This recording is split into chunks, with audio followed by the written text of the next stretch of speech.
Hi, this will be the second side for the lesson for advanced students in October. This will cover opponents of a 4-day work week. So let me start by sharing my screen. Here we go. Sorry about that. I had it ready and then I didn't. Here we go. Days sounds like a good thing, right? But trying to cram all your work into just 4 days may actually wreak havoc on your health. So to explain that, we turn to Ohio State professor Allard Demby, who's done a lot of studies on this very topic. So when I read about this, professor, I gotta say, I wasn't necessarily buying it. It seems like fewer days at work would actually be good for you, but having a 3-day weekend could actually be bad. A 3-day weekend sounds like a really fine idea to me. And I can see how many people would appreciate having that time on the weekends. I certainly would appreciate having that time. The question is, how do you get the work done? And in what period of time do you get the work done that needs to get accomplished? Especially given the fact that some people, normally work 40 hours a week, but other people work 45, 50 hours a week. So how is it possible to compress all the work that needs to be done into 4 days without having a price to pay? So the study sort of looked at longer days. We're not talking about 8-hour days. We're talking about maybe 4 10-hour days. So you actually are still putting in full-time hours just over a shorter period of time. The studies we did suggest that, okay, so let's start with the standard 40-hour week. So in a standard 40-hour week, you can work 5 days a week and 8 hours a day, and it all works out to be 40 hours. If you're trying to work in a compressed schedule where you have, let's say, 40 hours a week over 4 days, then on average, you'll be working 10 hours shifts. And the research I've done indicates that if it gets a bit higher, up to about 48 hours a week, and you try to compress that into 4 days, that's when our studies have shown that you can potentially get some health effects. Okay, so I'm going to stop there. So let's just recap. Those of you who have done, I'm going to assume you've done proponents by now. Okay, it's a great idea. I am all for it. I love the idea of a 4-day work week, having a 3-day weekend off. But here's the downside. And I'm going to go ahead, share my screen again. Bear with me when I do this changeover, because I have to remove this document. Hello. All right. There we go. Go to my advanced drive and go to the articles. Here we go. Okay. Let me make this bigger. There we go. Sorry, guys and ladies. So really fascinating here. And I didn't even mention in my outline the fact that it could harm workers, causing more injuries because you're tired. I think what the biggest argument here is a compressed schedule. So we know, based on last week, ladies and gentlemen, that employees were happier. When the 4-day workweek trial took place, they showed mental and physical health benefits. They showed an increase in morale, a reduction in absenteeism, a reduction in retention in people quitting their jobs. So how is it possible that a 4-day work week is bad for you, right? And look at Elon Musk, Tesla's owner. He believes employees must devote roughly 80 hours per week to create an impact. And he's a lunatic. He says there are way easier places to work, but nobody ever changed the world on 40 hours a week. Yeah. I know what 80 hours a week would be. That would be a 16-hour workday. Everybody. And you wouldn't even get 8 hours of sleep. And I know what sleep deprivation does to the body. I know that it physically and mentally breaks it down. So no, 80 hours a week is not even realistic. I get it. He's Elon Musk. He can say whatever he wants. But I thought the most fascinating argument here, and I'm going to go to this part, 7 cons of a workday week. For those of you that were with me, I'm going to stop share just so I can talk for a second. Those of you who are with me when we did Playing the Lottery, we found this really fascinating phenomenon called the hedonic treadmill. If you remember, when people won the lottery, woo, super excited, right? Happy, happy, happy, way happier than they were before. So they were here and then they were here. Over time, even though they were millionaires, their happiness level went right back to the way it was before. Same way it was before they ever won the lottery. And we were all like, how can that be? But study after study showed that to be true. We're going to take that same principle to the 4-day work week. Here we go. All that's been written on a 4-day work week, up right here, is packed with missionary enthusiasm. It's true. Employees who worked 4 days a week were happier with their autonomy, their personal worth, their job security than those who worked a 5-day work week. We talked about that when we did side 1. But when employees were polled 25 months later, that's almost 2 years, it's more than 2 years, nearly all admitted the improvements had vanished. Fascinating. The data further revealed that the range of stated benefits exists only in the short term. Okay, so then there's another phenomenon very similar to the hedonic treadmill called the Hawthorne effect. And if you're going to use one or both of these, make sure you put that in quotation marks. The Hawthorne effect really makes sense too. When people are exposed to a new system, they assume it to be beneficial simply because it's new. Okay, so that makes sense too. So once the organization introduces the 4-day work week, it's new, employee morale will undoubtedly rise. The program will be called a success. And I love this argument here. The introduction of a 4-day work week can only reduce the symptoms of workplace issues. It won't address the hidden causes. It will gradually return to the pre-4-day work week levels after the newness wears off. Employees might start seeing the 4-day work week as an entitlement rather than a luxury. The workforce might actually take the 4-day work week for granted, just as they did when we went from 6 to 5 to 5 to 4. Okay, so let's analyze this for a minute. Let's talk about this. Fascinating. I do think a 4-day work week is effective. I do think, absolutely agree, it can be in some cases. And I absolutely understand the point they're making here. If you're happy in your job and you drop down from 5 days to 4 days, whether the Hawthorne effect or the hedonic treadmill, you're going to be happy in your job, period. If you go down from a 5-day work week to a 4-day work week and you were previously unhappy in your job, I think the Hawthorne effect and the hedonic treadmill phenomenon is going to happen. Because yes, initially, this nice change, you get a 3-day weekend is awesome. But I do think the same work problems that existed before are going to creep back in. And so is your unhappiness level. So I think if you're happy in your job, I don't think you're going to see that phenomenon. I think if you have issues and you have problems in the workplace, I think it might be a temporary feeling. The next one here, would dropping down from a 5-day week to a 4-day, 10-hour day.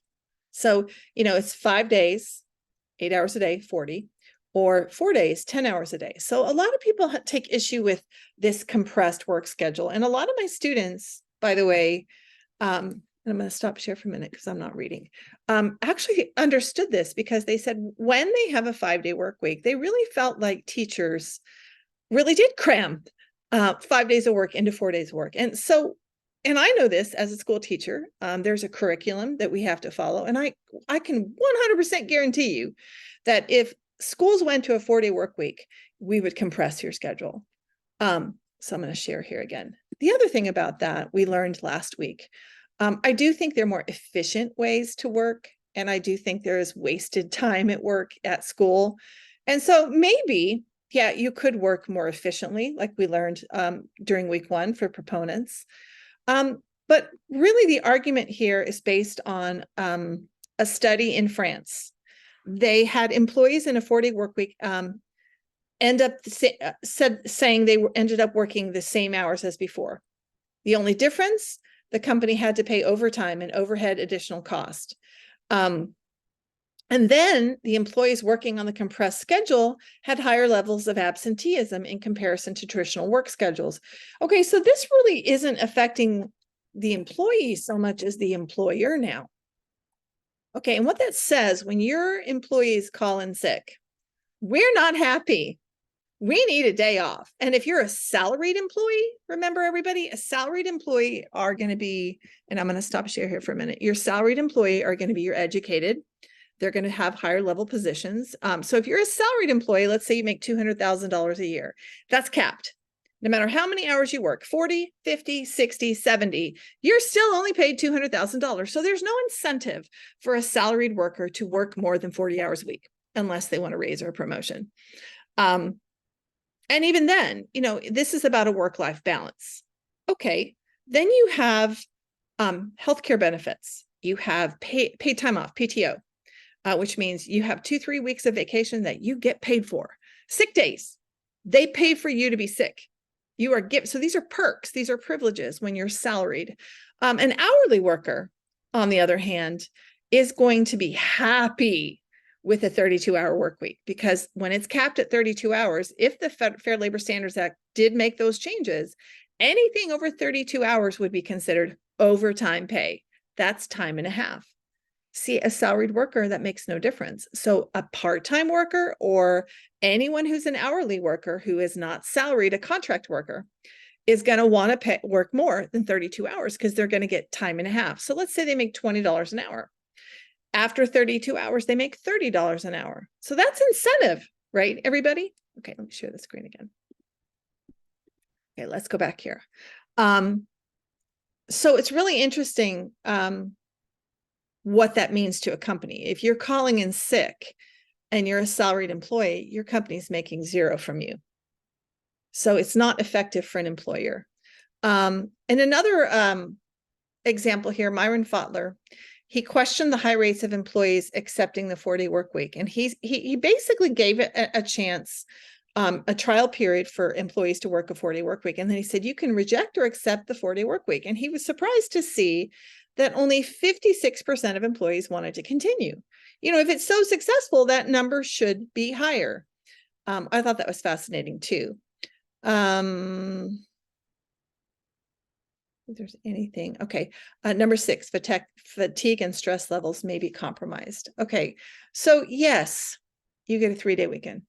Yes, last week during proponents, we said the health benefits, you get 3 days. You get rest. You can spend that time working out. You can spend that time relaxing with family. But if you're working 4 days and 4 nights a week, and it's compressed 10-hour day schedules, you're going to be stressed and burn out. And I totally relate to this because I got to that point when I went to the 4th week being off. I got to the point where I was so stressed and so burned out. I was so tired on the days that I had off. I couldn't even enjoy my days off. And maybe some of you students feel that way too. You're like, I just use the days off to get back into fighting gear. When we should have days to relax and really unwind. So the question here for opponents is, does the benefit of a 3-day weekend negate all this pressure and stress and fatigue with this compressed work schedule, which is a valid point? Okay. I'm going to scroll to page. I'm going to find it. No. Nope, I'm going to go the outline. I'm just going to go the outline. Here we go. Let's go the outline. Okay, so just some ideas for the lead, everybody. Since the pandemic, worker satisfaction is at an all-time low. And that's a lot of factors, the pandemic being one of them. I think we're all, myself included, looking for a work-life balance. And every one of us who is been in the workforce, myself included, we've had to shift the way that we've done things during the pandemic. And especially when you go into a stress mode, when you go into, like a fight or flight response, that's not sustainable. So we're trying to navigate, as we roll out of the pandemic, the changes. Because what we learned was workers could be productive at home, but not everybody. Some people, as soon as their kids went back to school, they're like, I'm out. I want to get back into the office. And companies are trying to lure employees back in the office. Why? Because they want control. They want to be able to see that productivity. The latest trend causing companies to experiment with a 4-day work week has met with some success, and we've talked about that. But there really hasn't been any long-term studies, not enough of them, to really see how far this could go. The shorter work week, we need to make sure we define what that is. Full-time work that's completed in 40 hours over 5 days is comprised into 4 days. So your boss can do one of two things. They can pay you for 32 hours, the same pay they paid you at 40. And if you have a boss like that, you're very, very lucky, or they can cut your pay. And let me tell you what most companies are going to do, because it's all about money. It's all about the bottom line. It's all about the profit. They're going to cut your pay. That's not going to go over real well, is it? Right? That's going to cause retention, absenteeism, and it's going to reduce employee morale. So you don't want that to happen. So the 32-hour Workweek Act is what's being proposed as a federal law to reduce the standard work week from 40 hours to 32 hours. It could change the system. It could mandate a 32-hour week as the new federal standard. And remember, everybody, the federal standard has not changed since 1940.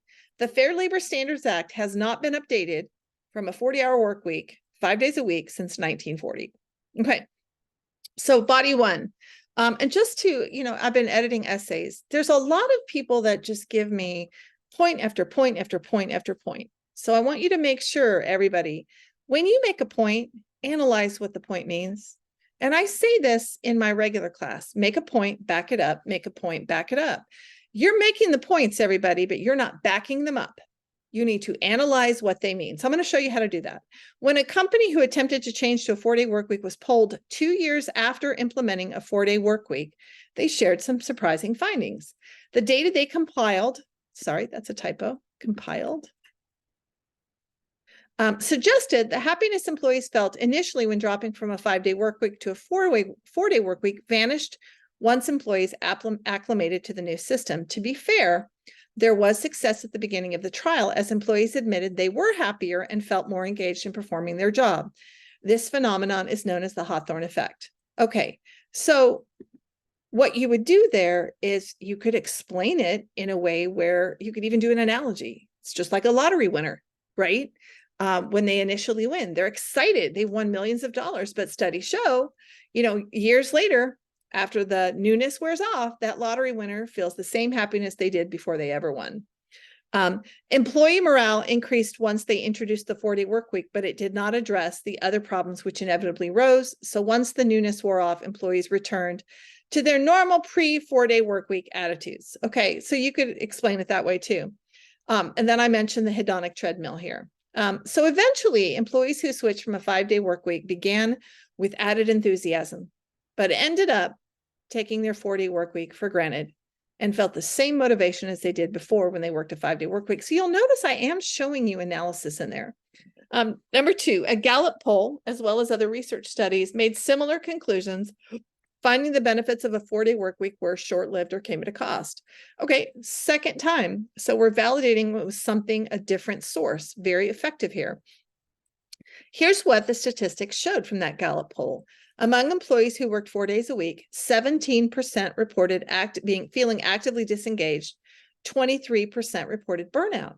If it's so great, you shouldn't feel actively disengaged or burnout, right? And then they did another pilot study in Iceland between 2015 and 2019, 4-year study, saw either no statistical change in productivity or measurable differences. So what does that mean? It means it had no effect. Right? Furthermore, what often happened when a company allowed employees to drop from a 5-day work week to a 4-day work week was the same work was just redistributed.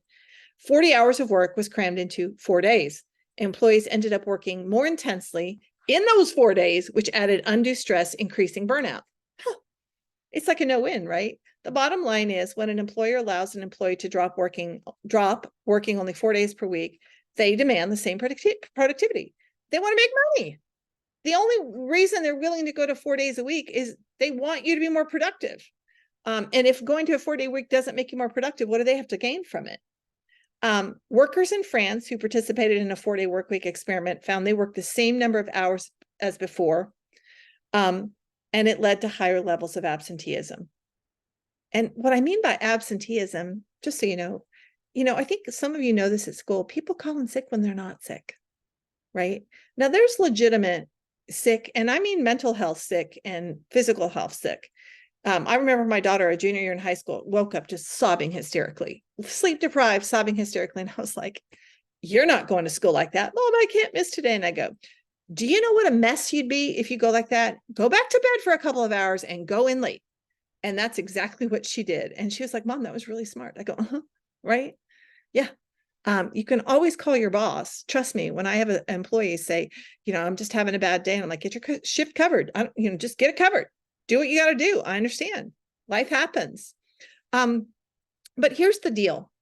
Bottom line, when an employer allows an employee to drop working 4 days a week, they have expectations. They have a profit margin they need met. So if it's not going to work and you're going to have more stress, you're going to have higher level of absenteeism, you're probably going to have higher retention, which means people are going to start quitting their jobs. Myron Fotler, PhD, and by the way, I went and looked him up. That was not in the article. He's a professor emeritus of health services at the University of Central Florida. He's the one who questioned the validity. This is that reject or accept. 56% of employees voted to continue the program after 6 months of adoption. If it's so successful, that number should be higher than 56%. And the concern has always been compressed work. That is 40 hours, 10 hours, 4 days a week.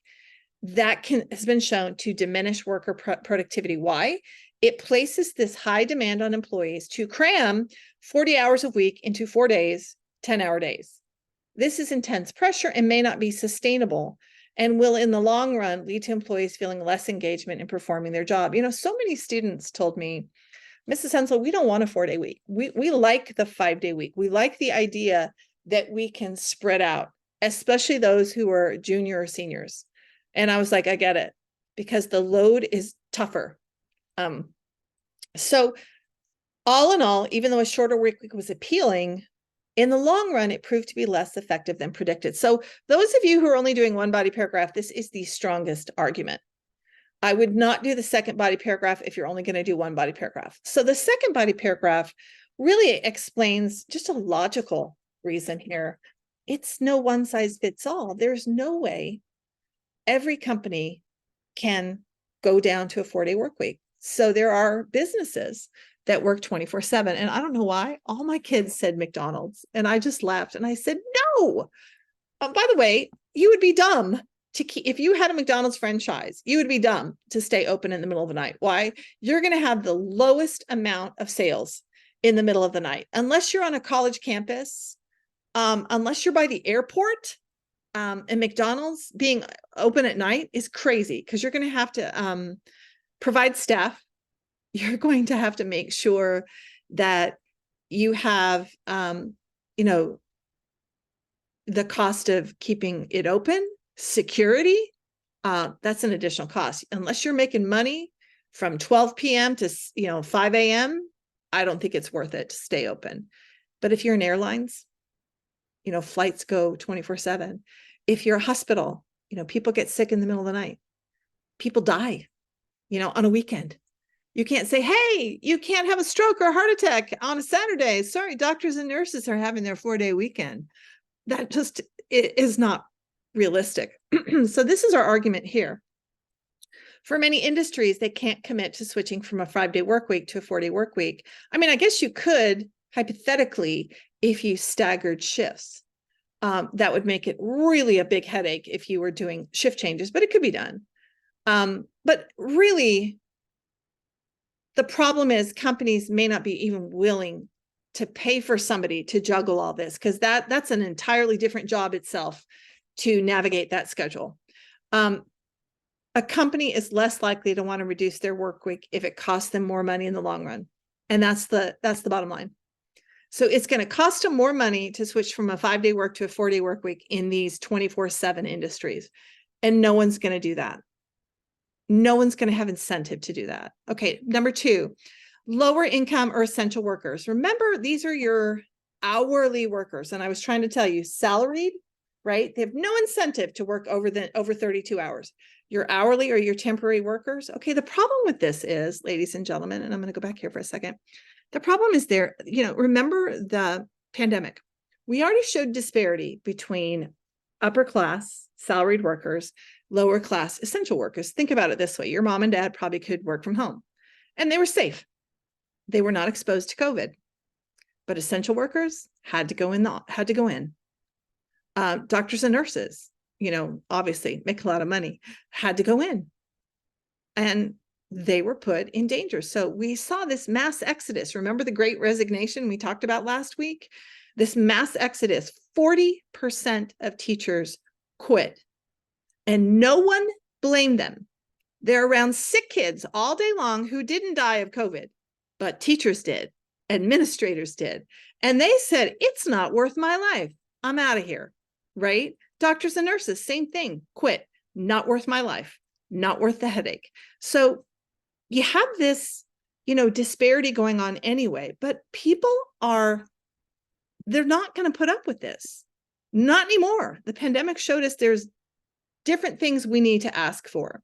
So in 2014, a YouGov Huffington Post poll said approximately 50% of American workers said they would work an additional day each week for 20% more pay. Let me be clear. That is not a salaried worker.